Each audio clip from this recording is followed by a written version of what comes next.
कृष्ण का एक छोटा भक्त, एक छोटा सा बालक, जिसकी आंखों में सपने तो बहुत थे, लेकिन आंखों के नीचे उसके नींद नहीं थी।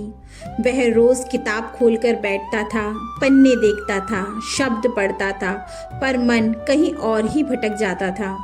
वो कोशिश करता था, बहुत कोशिश करता था, पर जब भी परीक्षा आती, जब भी उसका रिजल्ट आता, उसका नाम कहीं नहीं होता। धीरे धीरे वो मुस्कुराना भूल गया। उसने अपने अंदर एक सवाल पाल लिया, शायद मुझ में ही कुछ कमी है। एक रात वो तकिए में मुंह छुपाकर रो रहा था। उसके आंसू तकिए में नहीं, सीधे उसके दिल से गिर रहे थे। और उसी रोते हुए दिल से एक आवाज निकली, भगवान कृष्ण, क्या आपने मुझे कमजोर बनाया है? क्या मेरी भक्ति में कुछ कमी है? उसी रात कुछ अद्भुत हुआ। उसने एक सोने जैसा स्वर्णिम सपना देखा, एक नीला सा प्रकाश, बांसुरी की मधुर धुन, और उसी प्रकाश में खड़े थे भगवान श्री कृष्ण। कृष्ण उसके पास आए, उसे अपनी गोद में उठाया, उसके बालों पर बहुत ही प्रेम से हाथ फेरते हुए और उसकी आंसू अपनी हथेली में थाम लिए। भगवान कृष्ण मुस्कुराकर बोले, मेरे बच्चे, तुम असफल नहीं हो, तुम बस अभी अपनी शक्ति को पहचान नहीं पाए हो। और आज से मैं तुम्हें वह रास्ता दिखाऊंगा जिससे तुम अपने मन को जीत सको और अपने जीवन को भी। और वहीं से उस बच्चे की यात्रा शुरू हुई, बाहर की दुनिया से नहीं, अपने भीतर की दुनिया से। भगवान श्री कृष्ण बहुत ही प्रेम स्वभाव से उसे बताते हुए कहते हैं कि कभी तुमने यह महसूस किया है कि तुम सही करना चाहते हो, पर मन बार बार गलत दिशा में खिंच जाता है। तुम बैठते हो पढ़ने, लेकिन मन उठकर खिड़की से बाहर देखने लगता है। कोई हंस रहा है, कोई फोन चला रहा है, कोई मौज में है, और तुम्हारा मन पूछता है, क्या मैं ही अकेला हूँ जो इतना बोझ लेकर चल रहा है? तुम्हें लगता है जैसे पूरी दुनिया किसी और लय में चल रही है और तुम गलत ताल में फंस गए हो। तुम्हें लगता है शायद मैं ही अजीब हूँ, शायद मैं ही ज्यादा सोचता हूँ, शायद मुझे भी बाकी लोगों की तरह हल्का हो जाना चाहिए। और यहीं से भीतर एक खामोश टूटन शुरू होती है।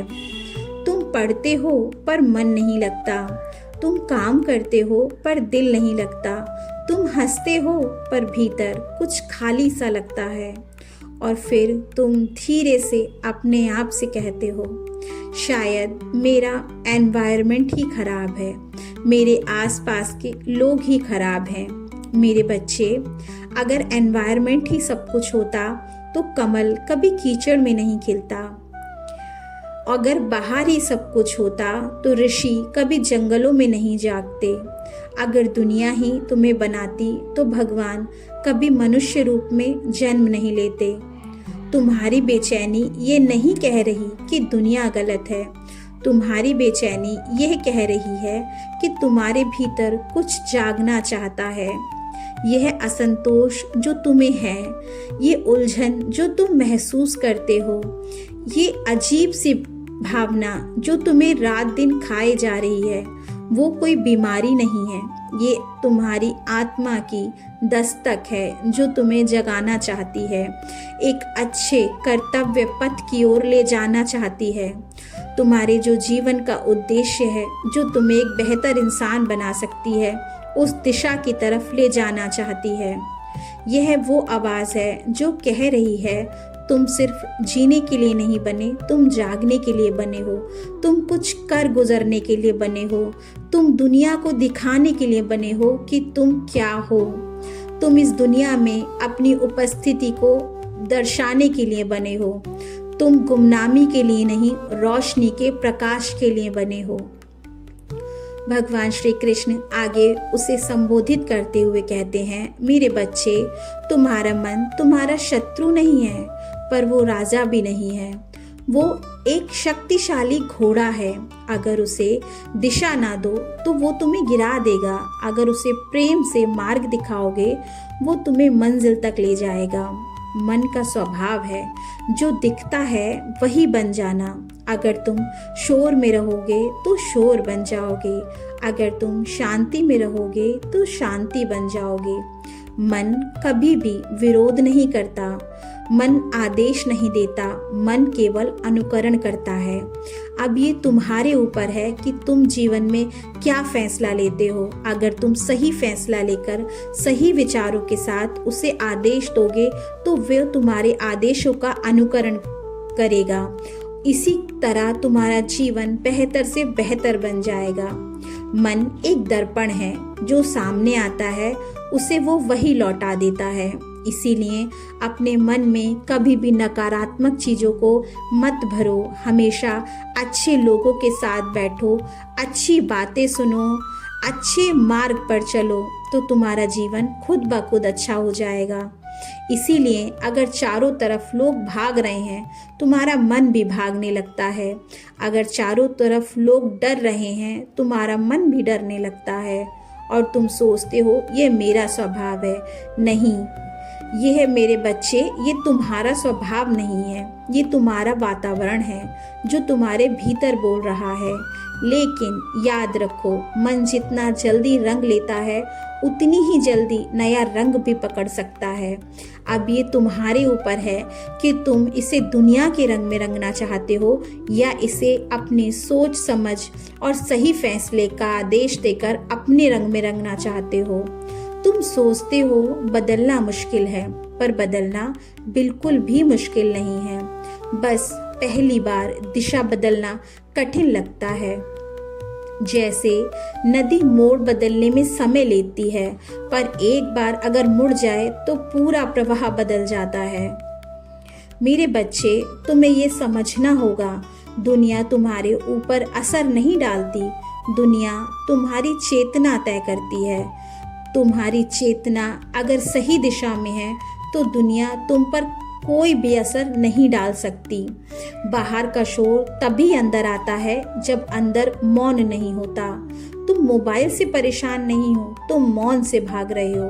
तुम डिस्ट्रैक्शन से नहीं डरते हो, तुम भीतर की खाली जगह से डरते हो। इसीलिए तुम खुद को हर आवाज से भर लेते हो। लेकिन याद रखो, जो व्यक्ति अपने भीतर बैठना सीख गया वो कहीं भी बैठ सकता है। जो व्यक्ति अपने मन को देखना सीख गया वो किसी भी दुनिया में जी सकता है। भगवान कृष्ण आगे कहते हैं, मेरे बच्चे, तुम्हें दुनिया से लड़ना नहीं है, तुम्हें अपने मन से मित्रता करनी है। और मित्रता का पहला नियम होता है सुनना। जब मन भटके तो डांटो मत, घबराओ मत, बस देखो, बस कहो, मैं देख रहा हूँ कि तू भागना चाहता है और मैं तुझे समझता हूँ। यही देखने की शक्ति तुम्हें मुक्त करेगी हर चिंता से। अब सुनो मेरे बच्चे, भगवान कृष्ण इस तरह उसे उपाय बताते हैं, समाधान बताते हैं। मैं तुम्हें 5 सरल साधन देता हूँ। ये तपस्या नहीं है, ये युद्ध नहीं है, ये मित्रता के अभ्यास है। पहला, साइलेंस की साधना यानी मेडिटेशन करना। हर दिन 5 मिनट बिना कुछ किए बैठो। कोई मंत्र नहीं, कोई संगीत नहीं, कोई लक्ष्य नहीं, बस श्वास और दृष्टि। अपनी श्वास पर अपनी दृष्टि को जमाओ। मन भागेगा, उसे भागने दो, तुम बस देखते रहो, धीरे धीरे वो लौटेगा। सीमाओं की मर्यादा। फोन को दुश्मन मत बनाओ, पर उसे राजा भी मत बनने दो। पढ़ते समय हमेशा फोन अलग रखो। जैसे मंदिर में जूते बाहर रहते हैं, वैसे ही फोकस के समय फोन को बाहर रखो। हमेशा संकल्प वाक्य याद करो। हर सुबह बोलो, मैं अपने मन का मालिक हूँ, मैं अपने ध्यान का चयन करता हूँ, मैं अपनी ऊर्जा को पवित्र दिशा देता हूँ। यह वाक्य नहीं, ये बीज हैं और यही बीज एक दिन तुम्हें सफलता का स्वाद चखा देंगे। सोने से पहले पूछो, आज मैंने अपना ध्यान कहाँ दिया? आलोचना नहीं, बस अवलोकन। तुम अपनी पूरी ईमानदारी से पूछो खुद से कि क्या मैंने अपने समय का सही उपयोग किया? क्या मैंने जो लक्ष्य तय किया था उस लक्ष्य की तरफ मैं बढ़ा, या मैंने आज पूरा दिन सिर्फ यहाँ वहाँ की बातों में निकाल दिया? खुद से कठोर मत बनो। कठोरता से मन विद्रोह करता है, प्रेम से मन समर्पण करता है। तुम कठोरता से मत कहो।